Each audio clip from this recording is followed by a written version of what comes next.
इतने देश इतने जगह घूमने के बाद भी इजिप्ट के अंदर आते भाई मेरे साथ स्कैम पे स्कैम हुए। पबजी की ऐड लगी हुई थी बस के ऊपर, दुनिया की सबसे लंबी रिवर द नाइल रिवर। मैं कोशिश कर रहा हूँ इजिप्ट को पसंद करने की, लेकिन इजिप्ट बोल रहा है ना ना ना ना बेटा, राजा बेटा आपके साथ ऐसा नहीं हो सकता। जनता मस्त लड़ती रहती है यहाँ पर भी, गलती से टच हो जाएगी गाड़ी, किसी ने हॉर्न मार दिया, गंदी तरह लड़ने लग जाते हैं। पेट्रोल का प्राइस बहुत सस्ता है, 25 से 30 रुपए पर लीटर के हिसाब से यहाँ पे आपको पेट्रोल मिल जाएगा। No no thank you, no no no no भाई, एकदम ऐसे रैंडम आके पैसे मांगने लग गए यार।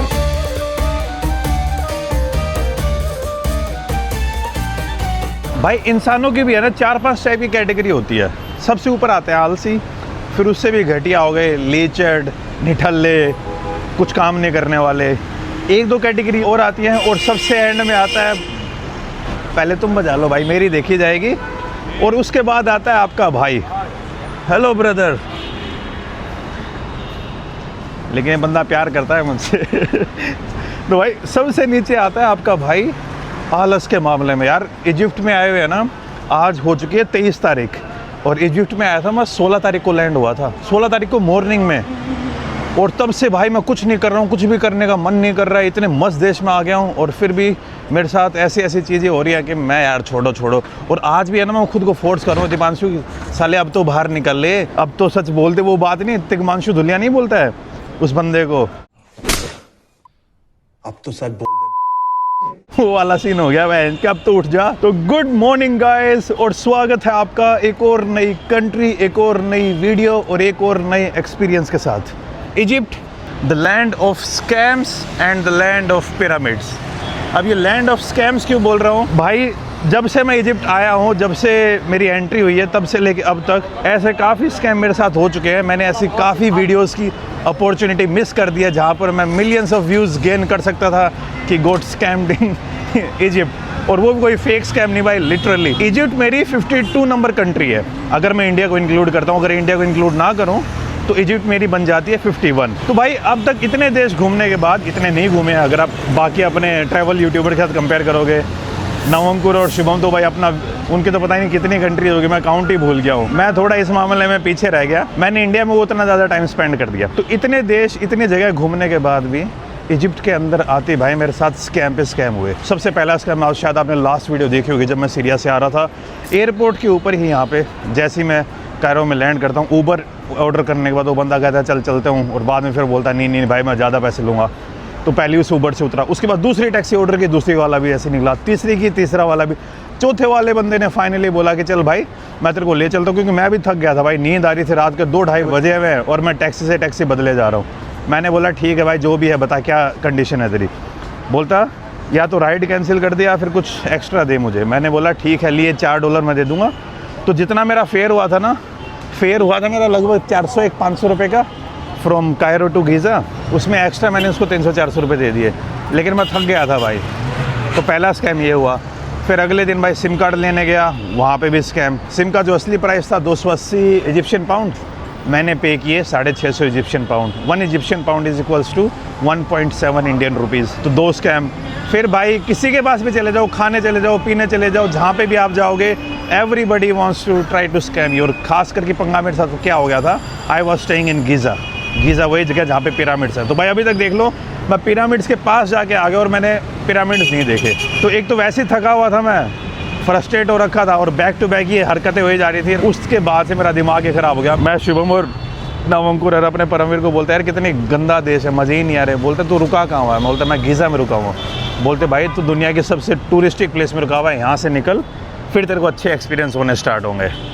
फिर भाई मैं गीज़ा से अब कायरो आ चुका हूँ, और सच में कायरो में मुझे पिछले 3-4 दिन हो गए हैं, चीज़ें अब थोड़ी थोड़ी मुझे ठीक लगने लग गई है, वरना तो भाई मैं फ्रस्ट्रेट सा ही हो रहा था। एक पंगा और, जो सीरिया वाली मेरी वीडियोस थी मुझे उनको अपलोड करना था, क्योंकि भाई एडिट करनी है उनको, तो उनमें अलग प्रॉब्लम। यहाँ पे इंटरनेट इतना गंदा है, इतना गंदा। तो 6-7 ऐसे रीजंस हो गए थे जिसके कारण मेरा मूड सही ऑफ हो गया, तो कुछ करने का ही मन नहीं कर रहा। 27 तारीख की मेरी फ्लाइट है, 23 तारीख ऑलरेडी हो चुकी है, तो गिन के 4-5 दिन बचे हैं जितना भी एक्सप्लोर करना है। सोच के तो आया था कि वैसे ही मैं गलत टाइम पे आया हूँ, गर्मी है यहाँ पे अच्छी खासी, और ऊपर से बैक टू बैक ऐसे सीन होए जा रहे हैं कि मैं कोशिश कर रहा हूँ इजिप्ट को पसंद करने की, लेकिन इजिप्ट बोल रहा है ना ना ना ना बेटा, राजा बेटा आपके साथ ऐसा नहीं हो सकता। ये एक छोटा सा कैफ़े है, यहाँ पे बैठ के अपने एक चाय पियेंगे, ब्लैक टी सुलेमानी, एंड उसके बाद फिर बाल कटवाने वाली जगह देखेंगे।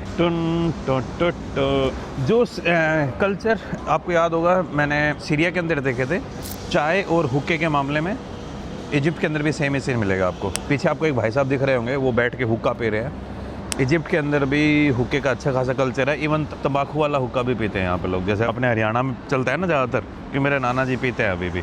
और यहाँ पे टिपिकली चाय ऐसे दी जाती है, ब्लैक टी, साथ में ना पुदीना देते हैं, और चीनी आपको अलग से इस तरीके से मिलेगी, वो सीरिया वाला ही सेम। कंट्री बिल्कुल भी महंगी नहीं है, लेकिन यहाँ पे ना जो एक ये स्कैम वाली चीज़ें हैं ना, वो आपको दुखी कर लेती हैं। वो फिर है ना आपके जो अच्छे एक्सपीरियंस होते हैं उनको भी सप्रेस कर देती हैं, फिर आपको नफरत से होने लग जाती है कि यार ऐसा क्यों कर रहे हो। ऐसा नहीं कि सारे लोग ख़राब हैं, मोस्टली लोग आपको अच्छे ही मिलेंगे, लेकिन जो ऐसे लोग होंगे ना जो स्कैम करके जाएंगे, वो आपके अच्छे वाले एक्सपीरियंस को भी दबा देंगे और आपको याद ही नहीं रहेंगे कि यहाँ पे मुझे अच्छे एक्सपीरियंस भी हुए थे। और नेगेटिव चीज़ों में एक पंगा होता है यार, वो है ना ज़्यादा लॉन्ग लास्टिंग इफेक्ट करती हैं पॉजिटिव चीज़ों के मुकाबले। एक आपकी कोई तारीफ़ करके जाए और एक आपको गालियाँ दे के जाए, आपको बुरा ज़्यादा लगेगा, अच्छा कम लगेगा। चाय मेरी फिनिश हो गया, अब भाई मुझे जाना है बाल कटवाने और शेविंग तो नहीं, ट्रिमिंग करवाने जाऊँगा। पास में एक बार्बर शॉप दिखी तो थी, हाँ वो रही बार्बर 1973। आ गया हूँ भाई, ये थोड़े से बचे हैं यार। कोई अच्छा हेयर ट्रांसप्लांट वाला वो बताना मुझे, आई थिंक इस साल के एंड तक मैं करवाने वाला हूँ। ये वाला जो पोर्शन है तो पूरा ही चला गया है यार। और छिपाने की बात क्या है यार, आप सबको पता है क्या हो रहा है क्या नहीं हो रहा है। मुझे जेनेटिक्स वाला रीज़न इतना लग नहीं रहा, पता है क्या, मेरे पापा के, नाना के, दादा के सबके अच्छे बाल हैं, मम्मी, नानी सबके। पापा के बाल है ना अभी भी मुझसे बहुत ज़्यादा हैं। ये देखिए मेरे तो भाई बहुत ही, ये वाला जो पैच है तो पूरा ही ख़राब सा हो गया है, और इसीलिए कैप पहनता हूँ यार, मजबूरी हो जाती है। कई बार तो बहुत ही गंदा लगता है मेरे को यार, अच्छी। आई थिंक इस साल के एंड तक करवा ही लूँगा मैं हेयर ट्रांसप्लांट। आप लोग बताना हेयर ट्रांसप्लांट करवाना सही रहेगा या नहीं, और कोई अच्छा मेडिकल वाली जगह जहाँ से करवा सकता हूँ मैं, प्लीज़ डू रिकमेंड मी। भाई बंदे ने मुझे बना तो मस्त दिया, कटिंग भी अच्छी कर दी और चेहरा सही कर दिया पहले से, लेकिन एंड में यहाँ पे भी उस बंदे ने टिप मांग ही ली। तो I have paid around 300 for the cutting and trimming, shaving waving सब कर दी उस भाई ने, लेकिन फिर एंड में बोलता 300 तो इनके 300 बोले तो लगभग अपने इंडियन रुपीज़ में 530 रुपये हो गए कटिंग एंड शेविंग के। एंड अलग से फिर भाई उसने टिप मांग ली तो 70 रुपये फिर मजबूरी में मेरे को देने पड़ गए। यहाँ पे ना आपको गिल्ट ट्रैप में डाल देते हैं कि 300 तो मेरे, बाकी एज मच यू लाइक। तो अभी मैं वापस एक बार रूम में जा रहा हूँ, शावर लेके आऊँगा और फिर अपने बाकी जगह इधर उधर घूमने की तरफ जाएंगे। जिस हॉस्टल में मैं रुका हुआ हूँ वहाँ पे मैं ज़्यादा पे नहीं कर रहा हूँ, $5 पर नाइट। तो अकोमोडेशन यहाँ पे ज़्यादा महंगी नहीं है। बस पंगा एक ही है इजिप्ट के अंदर, जो मैं इस वीडियो के स्टार्टिंग से बोल रहा हूँ, और वो बात मुझे सच में अच्छी नहीं लगती यार, कि आप बंदे को गिल्ट ट्रैप में डाल के उसे टिप ले रहे हो। भाई इस बंदे का कठिन काम करना था। ये है मेरा हॉस्टल।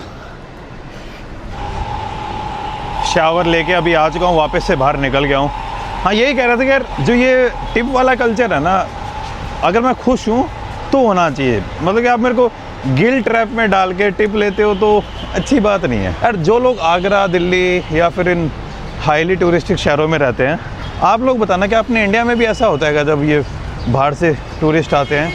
देखो सुना तो मैंने भी बहुत है कि अपने इंडिया में भी स्कैम बहुत ज़्यादा होते हैं, लेकिन क्या आप लोग कंफर्म कर सकते हो, खास करके आगरा, जयपुर एंड दिल्ली? क्योंकि अपने नॉर्थ इंडिया का जो गोल्डन ट्रायंगल है, golden triangle in sense of tourism, क्योंकि सबसे ज़्यादा टूरिस्ट यहीं पे आते हैं, दिल्ली, आगरा, जयपुर। तो वहाँ पे भी इस टाइप का सीन है क्या?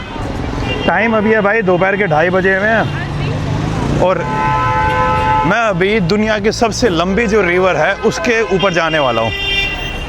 हाँ जी भाई, जैसे कि मैं अभी हूँ कायरो के अंदर। दुनिया की सबसे लंबी नदी है नाइल, जिसे बोलते हैं नील। तो नील नदी है ना, 2 जगह से स्टार्ट होती है। एक है वाइट नाइल, वो स्टार्ट होती है युगांडा में, और दूसरी है ब्लू नाइल, एंड वो स्टार्ट होती है इथियोपिया में। और दोनों मिल के फिर वो कंबाइन होके उसको बनाते हैं नाइल। ये दुनिया में one of the oldest river भी मानी जाती है, दुनिया की सबसे लंबी रिवर भी है, और दुनिया के अंदर सिविलाइजेशन को जन्म देने वाली रिवर में से एक सबसे इम्पोर्टेंट।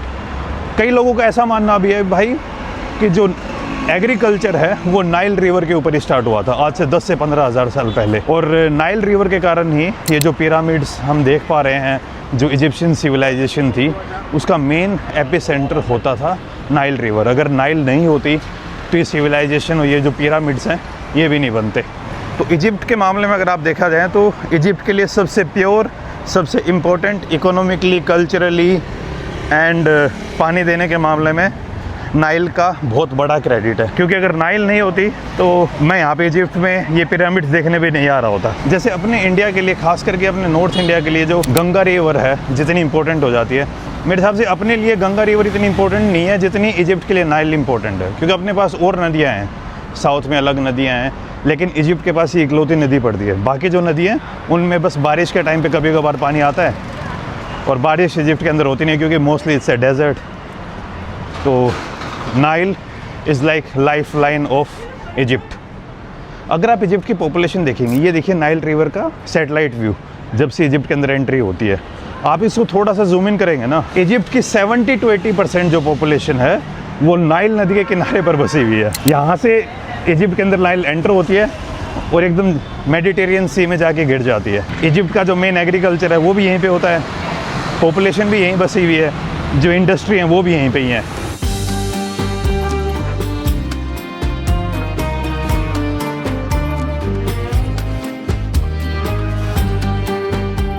पर ये जो कायरो की डाउनटाउन है ना, ये बड़ी अच्छी है यार। यहाँ पे आर्किटेक्चर आपको अच्छा मिलेगा, साफ़ सफाई उतनी ख़राब भी नहीं है जितनी मैं एक्सपेक्ट करके आया था। लेकिन दिल्ली वाली वाइब ज़रूर आएगी यहाँ पर आपको। और अगर आप डेमोग्राफिक्स की बात करेंगे ना, तो अभी मैं आपको एक चीज़ दिखाता हूँ। सामने देखिए, ये आपको एक चर्च दिख रहा है, चर्च के ऊपर आपको क्रॉस दिख रहा है। तो इजिप्ट के अंदर जो आपको पॉपुलेशन मिलेगी दैट इज़ अराउंड 85 to 90% लोग यहाँ पे इस्लाम को फॉलो करते हैं, और बाकी 10 से 15% जो बच गए वो हैं क्रिश्चियंस। अभी यहाँ पे काफ़ी टाइम से जो सेंसस है वो हुआ नहीं है, तो एग्जैक्ट जो फिगर्स हैं वो बता नहीं सकती, स्पेकुलेशन है। तो most probably 85 to 90 Muslims and 10 to 15% Christians. ये चीज़ें होने के बाद भी इजिप्ट में आपको इतनी ज़्यादा रिलीजियस टेंशन्स नहीं मिलेंगी। काफ़ी मामलों में इजिप्ट काफ़ी सेकुलर कंट्री है एंड दोनों जो कम्युनिटीज़ हैं पीसफुल तरीके से आपस में रहती हैं। छोटी मोटी रिलीजियस टेंशन यार हर जगह ही होती रहती है, तो उसमें इजिप्ट को ऐसे पॉइंट आउट नहीं करना चाहिए, वो कहा नहीं है। लेकिन all over it's a very peaceful country. इस कंट्री के बेचारे के एक पॉलिटिशियंस के साथ अलग बहुत स्ट्रगल हुए किए हैं इन्होंने। आई थिंक जब बाकी जो और वीडियोज़ होंगे ना, उनमें जाके आपको और ढंग से समझा पाऊँगा कि क्या क्या है क्या क्या नहीं। क्योंकि ये ट्रिप तो भाई थोड़े ही दिन की बची है, बाकी दिन तो मैंने यहाँ वेस्ट ही किए हैं। जूस पी के आते हैं भाई। Go okay brother. अरे हाँ, यहाँ पे गन्ने का जूस भी बहुत वो है, फेमस है, काफ़ी लोग पीते हैं। और शुगर केन प्रोडक्शन में है ना, आपको इजिप्ट ठीक ठाक मिलेगा। और इजिप्ट की मुझे क्या अच्छी बात लगती है, यहाँ के जो अरेबिक सॉन्ग है ना भाई, पूरे अरब वर्ल्ड में बाकी जगह पर आपको ना ढीले ढाले टाइप के अरेबिक सॉन्ग मिलेंगे, लेकिन इजिप्ट के अंदर जो अरेबिक सॉन्ग की जो बीट्स है ना वो आपको अलग मिलेंगी। शायद आप लोगों को याद होगा, मैं पहले कुछ अरेबिक सॉन्ग सुनता था। Hello brother. तो उन अरेबिक सॉन्ग्स में वो ज़्यादातर सॉन्ग्स थे वो इजिप्ट से ही थे। 20 pounds. हाँ, Sugarcane 20 pounds. Sugar cane 20 pounds. Okay. जो शुगर केन जूस है वो यहाँ पे है 35 रुपीज़ का, और ये मैंने मैंगो का लिया है, ये इजिप्शियन मैंगो। इजिप्ट के अंदर आम भी होते हैं, and again all thanks goes to Nile river, Nil नदी। तो और ऐसा नहीं यार हर जगह स्कैम होते हैं भाई। अंग्रेज़ी भी आती थी, चाहता तो मुझे झूठ भी बोल सकता था क्योंकि अरेबिक मुझे पढ़नी नहीं आती, लेकिन इसने जो एकदम जेन्युइन प्राइस था वही बताया। लेकिन वहाँ पे वो एक्सपीरियंस हो गया ना, तो उसके कारण से मेरे दिमाग में अब चीज़ें वही दौड़ रही होंगी कि ये भी कर रहा होगा, ये भी कर रहा होगा, तो ये प्रॉब्लम हो जाती है। हेलमेट वेलमेट का कोई सीन नहीं है भाई यहाँ पर। अभी देखना थोड़ी देर में मैं बाइक टैक्सी लेने वाला हूँ, एकदम बिना हेलमेट के जाऊँगा। मैं रिकमेंड नहीं करूँगा, लेकिन यहाँ पे लोग लगाते ही नहीं हैं। और लड़ाई वड़ाई के मामले में रोड रेज अपने इंडिया जैसी मान लो जनता मस्त लड़ती रहती है यहाँ पर भी। काफ़ी देखा है मैंने, थोड़ी सी अगर गलती से टच हो जाएगी गाड़ी या फिर किसी ने हॉर्न वॉर्न मार दिया, ऐसे गंदी तरह लड़ने लग जाते हैं। मैं यार ये तो एकदम अपने इंडिया वाला सीन हो गया। और ये वाला जो सच में भाई बहुत बढ़िया लगा मुझे। भाई बैक टू बैक 2 जूस पी रहा हूँ मैं। आई थिंक ये मैंगो इस टाइप में ना अपने इंडिया में नहीं मिलता। अपने इंडिया में ज़्यादातर मैंगो शेक फेमस है। अकेले मैंगो की स्मूदी उतनी चलन में नहीं है। आपको बड़े बड़े जो कैफ़े होते हैं उनमें ही ज़्यादा मिलेगी। यहाँ पे शेक वाला कंसेप्ट उतना नहीं है। यहाँ पे डायरेक्ट आम लेंगे, उसके अंदर बर्फ़ डालेंगे और मिक्सी के अंदर घुमा के आपको दे देंगे, तो एक स्मूदी टाइप हो जाती है। अभी मैं गन्ने का जूस पी रहा हूँ। गन्ने का जूस भाई है 20 पाउंड का, तो अराउंड 35 रुपये। गाने भाई सच में मस्त हैं। मैं आपको एक गाना रिकमेंड करूँगा, आप लोगों ने सुना होगा, बम बम बम बम बम बम, रमज़ान समथिंग नाम है बंदे का, और इतना सेक्सी गाना है यार। तो इजिप्ट के गाने जैसे अपने मुस्लिम लोग बोलते हैं ना सुभान अल्लाह, तो वैसे इजिप्ट के गाने सच में सुभान अल्लाह है। ब्रदर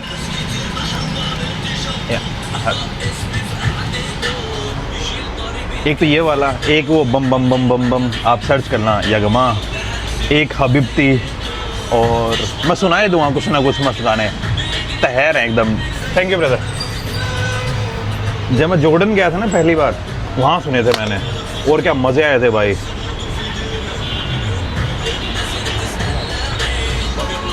नॉर्मली जो अरेबिक कंट्रीज़ है ना, उनका एक स्टीरियोटाइप सा बना हुआ होता है कि यार चीज़ें बहुत ज़्यादा कंजर्वेटिव मिलेंगी आपको, जो एक टिपिकल मज़े लेने वाली चीज़ें वो आपको नहीं मिलेंगी। लेकिन इजिप्ट में ऐसा नहीं है भाई। इनका म्यूज़िक भी तगड़ा है, खाना भी तगड़ा है। अगर आप उन स्कैम वाली चीज़ों से बच जाओ ना, तो इजिप्ट में करने के लिए तो बहुत सारी चीज़ें हैं। लोग भी सही हैं, बस उन लोगों से मत टकराना।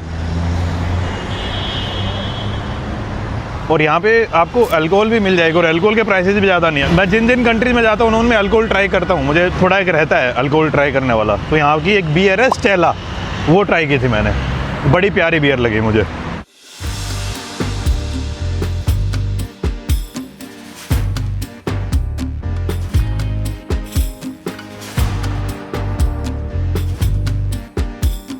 गर्मी बहुत है यार, बाकी इजिप्ट के अंदर सारी चीज़ें ठीक है। अभी मैं ना बस पहुंचने वाला हूँ नाइल रिवर के पास, लेकिन सामने आपको ये दिख रहा है ना, this the national museum of Egypt. ये पुराने वाला म्यूज़ियम है। अभी रिसेंट ही एक और नया म्यूज़ियम बनाया था, लेकिन वो इससे काफ़ी बड़ा है, और उस म्यूज़ियम को अब की बार बनाया गया है गीज़ा में, जहाँ पे पिरामिड्स हैं। तो नाइल के लिए जाने के लिए मुझे उधर से है ना क्रॉस करके जाना पड़ेगा। भाई इंफ्रास्ट्रक्चर वाइज कायरो मुझे काफ़ी ठीक ठाक लग रहा है। तो इजिप्ट के अंदर भी कॉलोनियल हिस्ट्री है, इनके ऊपर ब्रिटिशर्स का भी इन्फ्लुएंस था एंड फ्रेंच का भी इन्फ्लुएंस था। अगर आप इकोनॉमी की बात करोगे, इनके पास भाई टूरिज़म की भी बड़ी इंडस्ट्री है, एग्रीकल्चर बिकॉज ऑफ नील बड़ी इंडस्ट्री है, एंड इसके बाद इनके पास भाई ट्रांसशिपमेंट। एक चीज़ को तो मैं भूल ही गया था, ये जो सुएज़ कैनाल आप लोगों को याद होगा, तो सुएज़ कैनाल के ऊपर भाई पूरी की पूरी जो ओनरशिप है ये इजिप्ट गवर्नमेंट की है। इवन तो ये बनाई थी यूरोपियंस ने, फ्रेंच बोले जाते हैं, फ्रेंच ने मिलके ये सुएज़ कैनाल को बनाया था। और इजिप्ट के पास लोकेशन भी अच्छी खासी है, लेकिन 15-20 सालों से इजिप्ट के अंदर जो इकोनॉमिकल प्रॉब्लम्स हैं वो कुछ ज़्यादा ही ऊपर नीचे हो रही हैं। इनको अगर मैं थोड़ा सा हिस्ट्री में जाऊँ तो सीरिया में जो चीज़ें हुई थी उसके साथ भी इजिप्ट का कुछ ना कुछ रिलेशन है। आप लोगों ने अरब स्प्रिंग का नाम सुना होगा। अरब स्प्रिंग क्या था? पूरी दुनिया में जो अरेबिक कंट्रीज़ हैं उनके अंदर है ना रेवोल्यूशन स्टार्ट हुए थे। अरब कंट्रीज़ के अंदर मेनली ऐसा माना जाता है पुराने टाइम में कि भाई मोनार्की है या डिक्टेटर्स का रूल होता था। तो ये आग स्टार्ट हुई थी टूनीशिया, अल्जीरिया, फिर धीरे धीरे 2011 में इजिप्ट में पहुंचती है। उस टाइम पर इजिप्ट में भी अच्छे खासे प्रोटेस्ट होते हैं, और उन प्रोटेस्ट के बाद भाई इजिप्ट के अंदर जो उस टाइम गवर्नमेंट थी वो फॉल हो जाती है। उस टाइम पर इजिप्ट अपने टूरिज़्म का मामले में एकदम पीक पर था, लेकिन उसके बाद टूरिज़्म भी घटता गया और कंट्री की जो इकोनॉमिकल स्टेबिलिटी थी वो भी ख़राब हुई, और उस कारण से टूरिस्ट फिर और ज़्यादा कमाने लग गए। फिर धीरे धीरे जो इजिप्शियन पाउंड है, जो इजिप्ट की करेंसी है, वो भी धीरे धीरे फॉल होनी स्टार्ट हो गई। 2018 से 2022 के बीच में तो ऐसी सिचुएशन आ गई थी कि कंट्री के अंदर एक ब्लैक मार्केट बन गया था कि डॉलर का ऑफिशियल रेट कुछ था और ब्लैक मार्केट में डॉलर कुछ अलग रेट से ही बिक रहा था। लेकिन अब वापस से जो कंट्री है धीरे धीरे स्टेबल बन रही है, टूरिज़्म भी वापस से राइज होने लग गया है, और यहाँ की जो इकोनॉमी है वो भी ठीक ठाक चल रही है। और अगर आप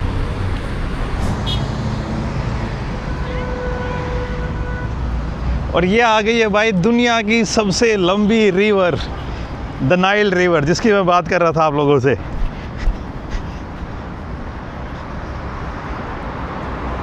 यार काफ़ी बढ़िया है ये तो, पानी भी साफ साफ दिख रहा है, स्मेल नहीं आ रही है इधर से।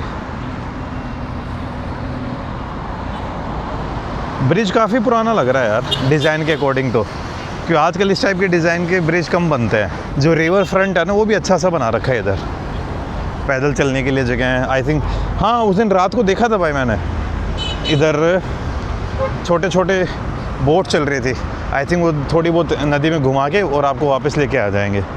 और पानी का जो फ्लो है ना वो भी ठीक ठाक लग रहा है नाइल के अंदर।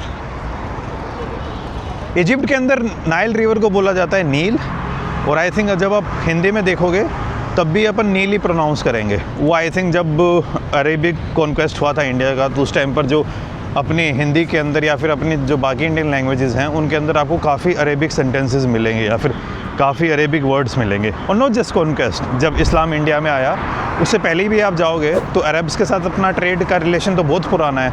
इस्लाम तो आई थिंक 600-700 में इंडिया में आया होगा, 700 या 800 के आसपास। लेकिन जो ट्रेडर्स थे वो तो बहुत पहले से एग्जिस्ट करते थे, तो उस कारण से कुछ चीज़ें अपने इंडिया से इजिप्ट आती थी और कुछ चीज़ें इजिप्ट से अपने इंडिया की तरफ भी जाती थी।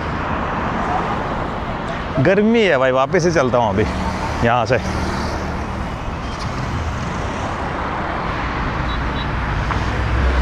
मस्त खुशबू आ रही है जब इधर ऊपर आ रहा हूँ मैं ब्रिज के ऊपर, क्योंकि एकदम पानी के ऊपर आ गया हूँ मैं इधर। मैं तो बस अब जल्दी से ये उम्मीद कर रहा हूँ अपने इंडिया के अंदर भी है ना नदियाँ जल्दी से साफ़ होने लगी। तो ये देख लीजिए भाई, सामने है आपके दुनिया की सबसे बड़ी रिवर। इस नदी ने ऐसा हिस्ट्री दी है पूरी दुनिया को कि उसको देखने हम पागलों की तरह इजिप्ट की तरफ भाग के आ जाते हैं।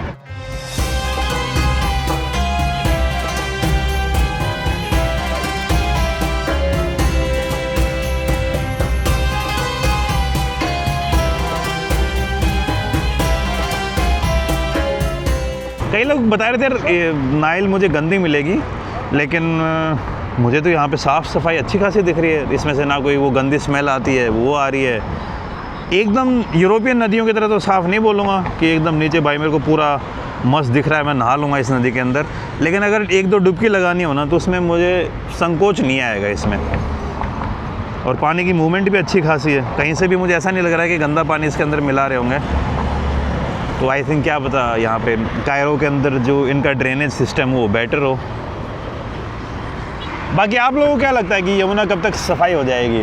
मुझे लगता है यार कम से कम 4-5 साल और लगेंगे। पंगा क्या है कि अभी अपने पास जो ड्रेनेज का इंफ्रास्ट्रक्चर है ना वो भी पूरा नहीं है, तो टाइम लग जाएगा। लेकिन अगर यार यहाँ पे इजिप्ट ने कर दिया है, और इजिप्ट की भी जो जीडीपी पर कैपिटा है और इकोनॉमी है वो अपने जैसे ही मान लीजिए। ये भी बेचारे पास में बहुत स्ट्रगल किया है, लेकिन अब धीरे धीरे इनकी इकोनॉमी ठीक हो रही है। तो आई थिंक ये कर सकते हैं तो अपन भी ईजिली कर लेंगे। भाई अभी जस्ट मैंने उबर से अनेक टैक्सी बुक की है, बाइक टैक्सी। और ये जो सामने आपको जगह दिख रही है ना, ये ना नाइल रिवर के अंदर एक छोटा सा आइलैंड है, और इस आइलैंड के एंड में जाना चाह रहा हूँ मैं।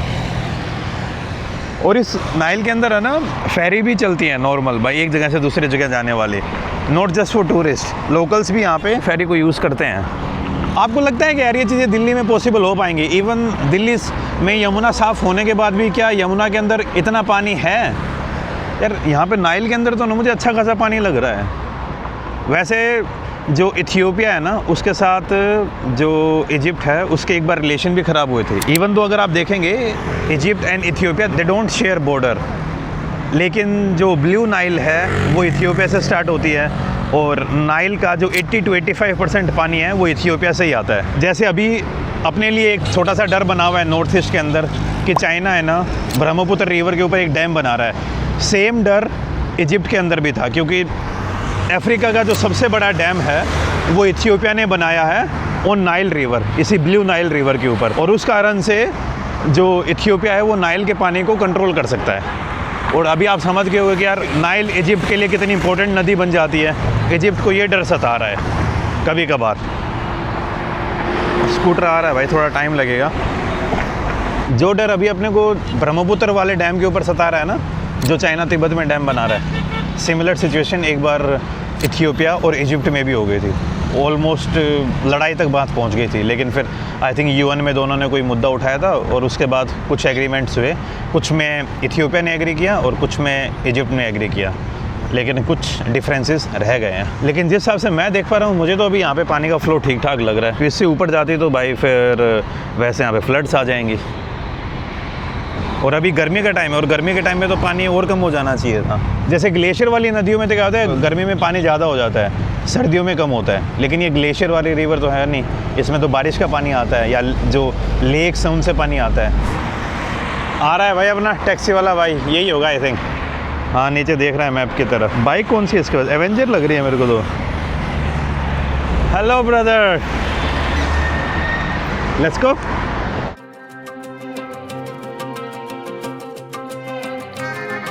तो बढ़िया सीन है भाई, कोई हेलमेट वेलमेट का कोई पंगा नहीं है, अपने बढ़िया मज़े से रहो यहाँ पे इजिप्ट के अंदर।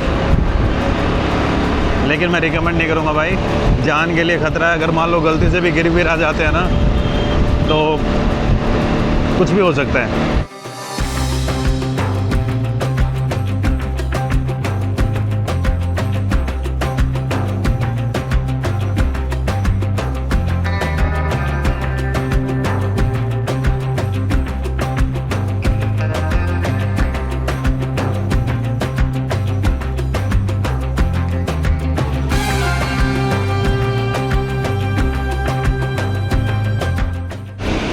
अरे इंडियन एम्बेसी,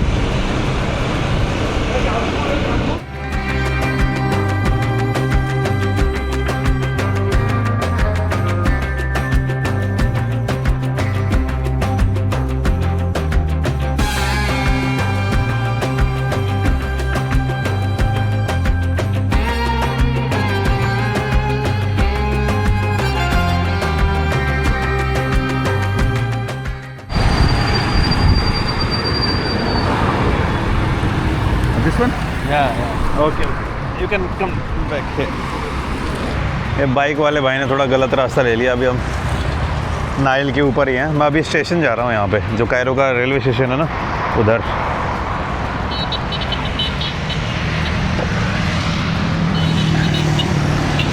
यार शेविंग कराने के बाद है ना यार, धूप चुप बहुत रही है जहाँ जहाँ पर शेविंग हुई है।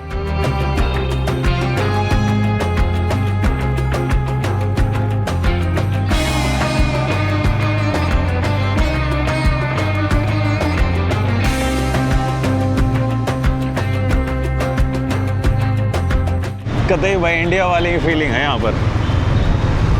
और यहाँ से तो खुशबू भी एकदम मसालों वाली आने लग गई है।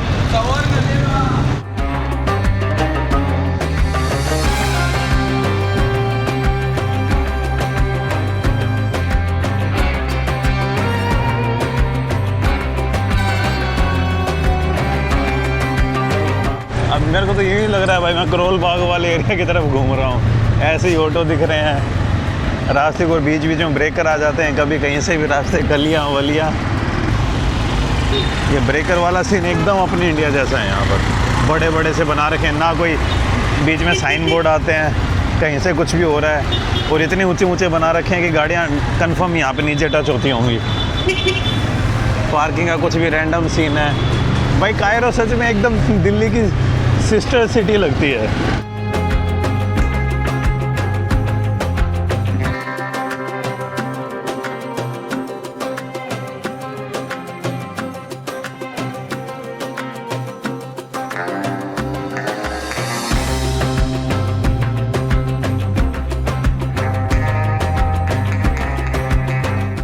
ये देखो, जैसे अपने इंडिया में मार्को पोलो की, टाटा मार्को पोलो के साथ आती हैं, यहाँ पे वोल्वो की मार्को पोलो बसेज हैं। और इनमें भी भाई पीछे डीटीसी की तरह गर्मी छोड़ रही है बस।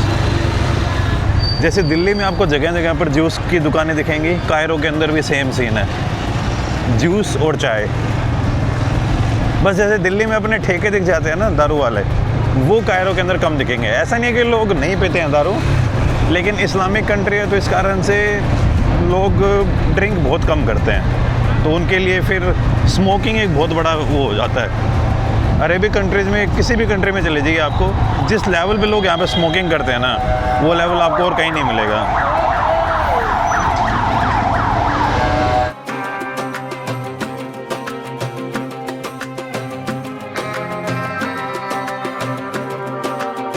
Thank you brother, welcome. शुक्राना बेबी, बाय बाय। तो ये देखिए यार, अब जैसे ये भाई, इन भाई ने भी ना कुछ एक्स्ट्रा पैसे मांगे और एकदम स्माइल के साथ हमने एक दूसरे को अलविदा बोला।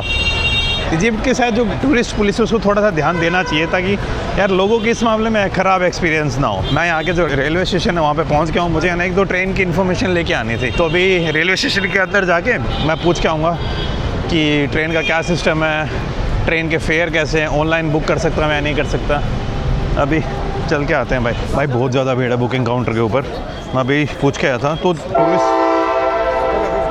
जो टूरिस्ट हैं उनके लिए ये वाली ट्रेन चलती है। और जैसे अपने इंडिया में है लगभग जो टूरिस्ट भी आते हैं फ़ॉरेन कोटा है, एक तो फ़ॉरेन कोटा में आपको टिकट भी जल्दी मिल जाती है और जो प्राइसेस हैं कोई ज़्यादा नहीं है, 200-300 रुपये। अगर आप 2-3 हज़ार रुपये की टिकट बुक करा रहे हो तो जो इंडियंस पे करते हैं सिर्फ फॉरेनर सिर्फ 200 या 300 रुपीज़ एक्स्ट्रा पे करते हैं। लेकिन इजिप्ट के अंदर सीन बिल्कुल अलग हो जाता है। इजिप्ट के अंदर फॉरेनर्स के लिए ट्रेन थोड़ी ज़्यादा एक्सपेंसिव है और थोड़ा ट्रिकी सिचुएशन भी है कि आप है ना डायरेक्टली वेबसाइट के ऊपर बुक नहीं कर सकते। और स्लीपर ट्रेन भी ये एक स्पेशल टूरिस्टिक ट्रेन है, तो उसमें यहाँ से लगभग 9 घंटे के सफ़र के लिए मैं अभी पूछ के आया था। स्लीपर ट्रेन में दे आर चार्जिंग $105। टूरिस्ट के पर्सपेक्टिव से तो यार बहुत एक्सपेंसिव है ये, लेकिन मैं लोकल ट्रेन लूँगा और उसके बारे में मैंने जानकारी ले ली। उन्होंने बोला कि जिस दिन आपको जाना होगा ना उसी दिन ट्रेन बुक करवाना, आप एडवांस में ये वाली बुकिंग नहीं कर सकते। फिर बोल रहे थे एक स्पेसिफिक डेट बताओ, अब डेट मुझे नहीं पता है यार। जिस हिसाब से इजिप्ट के अंदर मेरा शेड्यूल चल रहा है मुझे पता ही नहीं मैं 2 घंटे बाद क्या करने वाला हूँ। तो जो मेरे डाउट थे भाई अंदर जाके सब क्लियर करके आ गया हूँ कि आगे कहाँ जाना है, कैसे जाना है, कब जाना है, वो सब के सब मैं अगली बार जब यहाँ पे आऊँगा। कल से तो मैं एक्सप्लोर करना स्टार्ट कर रहा हूँ। मेरा अभी प्लान है एक तो अलेक्जेंड्रिया जाने का, कायरो से अलेक्जेंड्रिया, और जो स्वेज है ना, स्वेज कैनाल, वहाँ पे एक बड़ा सा म्यूज़ियम है और बाकी चीज़ें बनी हुई हैं, उधर भी विज़िट करना है मुझे। और भाई रेलवे स्टेशन के बाहर निकलते ही ऐसा माहौल है पूरा। ट्रैफिक देख रहे हो भाई किस तरीके से रुका हुआ है पूरा एकदम।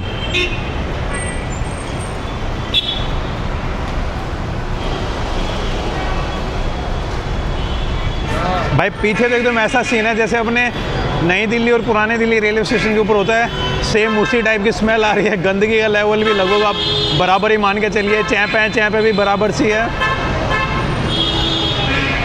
एकदम वैसे का वैसा माहौल है, कोई अलग डिफरेंस नहीं है। सामने एक मस्जिद भी दिख रहा है, तो नई दिल्ली रेलवे स्टेशन के बाद जैसे अपने को जामा मस्जिद दिखता है ना तो वो वाली फीलिंग भी आ रही है। बस एक गुरुद्वारा और एक मंदिर मिसिंग है। आई थिंक थोड़ी देर पहले मुझे एक चर्च तो दिख रहा था, लेकिन अब वो पता नहीं कहाँ गायब हो गया। आई थिंक दूसरे एंगल से कहीं ना कहीं देखना पड़ेगा। कायरो में जगह जगह पर मैंने एक फ्रूट देखा है, ये वाला फ्रूट। आई थिंक अभी इस फ्रूट का सीज़न चल रहा है यहाँ पर। अंगूर भी अच्छे खासे मिल रहे हैं, आम की वैरायटी भी अच्छी खासी है इजिप्ट के पास। और ये है भाई यहाँ की मिनी बसेस, जैसे दिल्ली में अपने वो फटफट सेवा और ये वो ग्रामीण सेवा चलती है ना, उस टाइप की बसेस मान सकते हो आप इनको।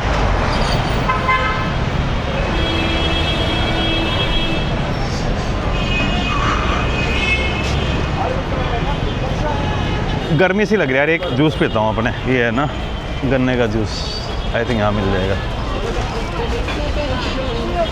Brother 1 sugar cane juice, how much? 15? No ना, ड्रिंक है।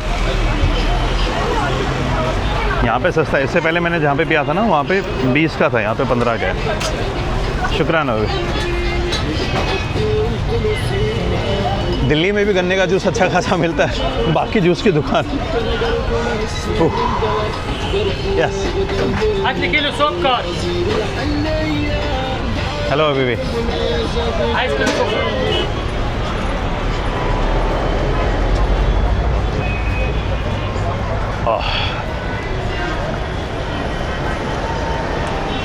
स्वाद आ गया भाई।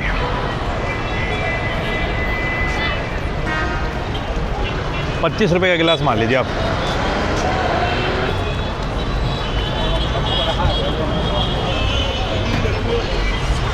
हाँ, इजिप्ट के अंदर वो एक सीन देखे, जैसे अपने इंडिया में गन्ने के जूस के अंदर ज़्यादातर लोग नमक मिला देते हैं, मसाले टाइप। यहाँ पे कुछ नहीं मिलाते, यहाँ पे सीधा ही दे देते हैं। बाकी जूस के अंदर यहाँ पे चीनी वाला सीन तो है, चीनी मिलाते हैं जैसे अपने इंडिया में भी, लेकिन नमक वाला सीन यहाँ पे कम ही है। स्वाद के मामले मुझे लगता है कि हम ज़्यादा थोड़े चूज़ी बन जाते हैं। अब भाई यहाँ से है ना डाउन टाउन के लिए मैं ऊबर ऑर्डर करने वाला हूँ, वही बाइक टैक्सी से जाऊँगा। अब पब्लिक बसेस हैं लेकिन मुझे पता नहीं है कौन सी है। और आज के दिन को है ना बस मैं यहीं पे रेस्ट देना चाहता हूँ, और ज़्यादा मैं एफर्ट डालना नहीं चाह रहा। जलन सी हो रही है यार गले के ऊपर, आज वो जो कटिंग करवाई और शेविंग करवा के आया ना मैं, उस कारण से। बाइक वाला भाई आ गया क्या? वही है क्या? आई थिंक यही यस।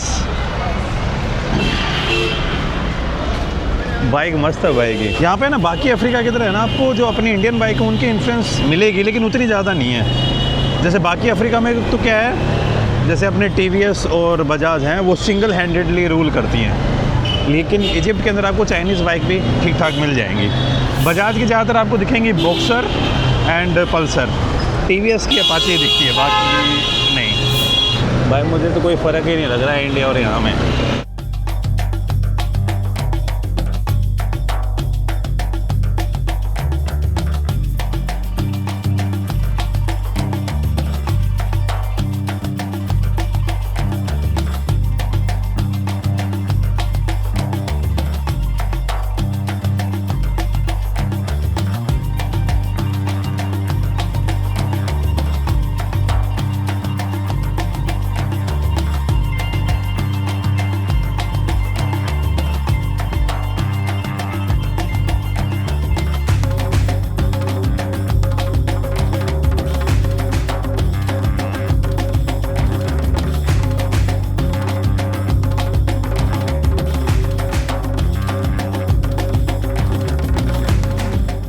वापस से आ गया हूँ अपने हॉस्टल के पास।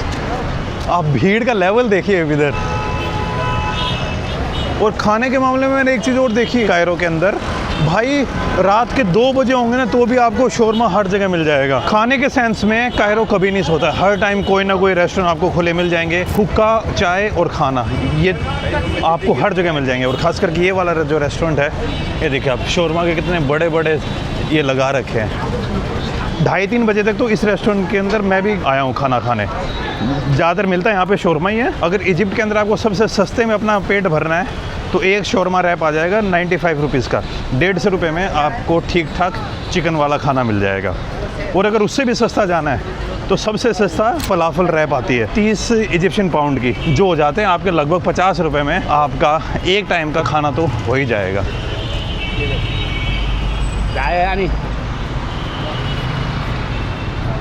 शुक्रान अभी।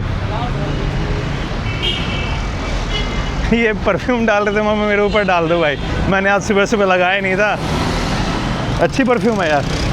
जो मैं कल आपको बता रहा था ना, जिस रेस्टोरेंट में वो बंदी मेरे साथ आई थी, मुझे एटीएम में लेके गई, फिर बाद में मुझसे पैसे मांग रही थी, वो सीन इसी रेस्टोरेंट का था। और जो मेरा हॉस्टल है वो यहाँ पे है। हॉस्टल का नाम है द ऑस्ट्रेलियन हॉस्टल। बंदे बड़े मस्त हैं इस हॉस्टल के। भाई आज के दिन को है ना यहीं पे फिनिश करते हैं। सामने देखिए लिखा हुआ है मिस्र। इजिप्ट का जो अरेबिक नेम है दैट इज़ मिस्र। इवन हिंदी में भी हम मिस्र ही बोलते हैं ना। तो अभी भाई मैं आज का मेरा डिनर करने वाला हूँ। इतनी कोई ज़्यादा भूख लगी भी नहीं है, 8 बज चुके हैं शाम के। तो अभी यहाँ से शोरमा ले रहा हूँ, थोड़ा अलग टाइप वाला शोरमा, रैप नहीं ले रहा हूँ। एक यहाँ पे खूब्स मिलती है, एक रोटी टाइप मिलती है उसके अंदर। तो 96 का है यहाँ पे शोरमा। हाँ, no no thank you, thank you. Money, please. No, no, thank you. No, no, no, no. Please. No, please, no. No, no, no. Please. Please, no. No, no. No, no, no, no. No, no. भाई एकदम ऐसे random आके पैसे मांगने लग गए यार। हाँ यार, ये पंगे हैं यार, यहाँ पे आपको देखने पड़ेंगे थोड़ा सा इस टाइप के एक्सपीरियंस। कई बातों में ना 2-3 दिन पहले तो मैं ऐसे चल रहा था, एक छोटी बच्ची ने मेरा हाथ ही पकड़ लिया, जैसे अपने इंडिया में नहीं हो जाता कई बार, और काफ़ी देर तक मेरे साथ ही चलते रहे। यहाँ पे ना सामने जो आपको पेट्रोल पंप दिख रहा है, यहाँ पे पेट्रोल का प्राइस बहुत सस्ता है, 25 से 30 रुपये पर लीटर के हिसाब से यहाँ पे आपको पेट्रोल मिल जाएगा। पेट्रोल और डीजल तो ज़्यादा महंगे हैं नहीं। कहाँ गए शोरमा वाले भाई साहब, आएंगे या नहीं आएंगे? ये आ गए हैं भाई। अभी यहाँ पे मैं ये ब्रेड वाला खा रहा हूँ।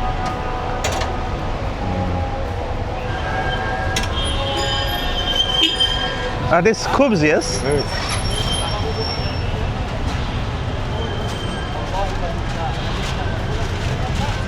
Oh, no, no. या शुक्रान।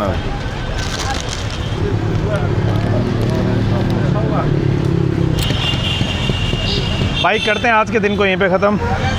आज कुछ ज़्यादा करने का है नहीं, पहला दिन था मेरा और कोशिश कर रहा था कि मैं इजिप्ट के अंदर जो मेरे अभी तक एक्सपीरियंसेस हुए थे वो आप लोगों को दिखा दूँ, कैसी चीज़ है यहाँ पर कैसे नहीं। तो कंप्लीट स्कैम भी नहीं है यहाँ पर कि भाई हर कोई आपके साथ स्कैम करना चाह रहा है, लेकिन ख़ास करके कायरो और गिज़ा के अंदर आपको इस चीज़ का सच में ध्यान रखना पड़ेगा। एंड मेरे जो एक्सपेक्टेशन थी ना वो यार मैं सीरिया से आ रहा था, इस कारण से मेरी एक्सपेक्टेशन कुछ ज़्यादा हाई हो गई, वरना मुझे इन चीज़ों का पता था। लेकिन कई बार आपको पता होने के बाद भी आप गलतियाँ कर देते हो, तो वो चीज़ हो गई। लेकिन जो यहाँ के लोगों की एक्सपेक्टेशन है ना कई बातों में आपकी, क्योंकि यार टूरिस्ट यहाँ पे खूब आते हैं और टूरिस्टों को लेके एक यहाँ पे एक परसेप्शन बनी हुई है कि भाई इनके पास दबा के पैसा है, तो कई बार आपको वो वाला एक्सपीरियंस फील करने को मिल सकता है। लेकिन ऐसा मत सोचना कि सारे के सारे लोग यहाँ पे ऐसे हैं। खास करके गीज़ा को छोड़ के ज़्यादातर जो लोग मिलेंगे आपको वो सारे हेल्पफुल ही हैं, लेकिन बस आपको अवेयर रहना पड़ेगा। अगर आप अवेयर नहीं रहोगे तो आपके थोड़े एक्सपीरियंस ख़राब हो सकते हैं।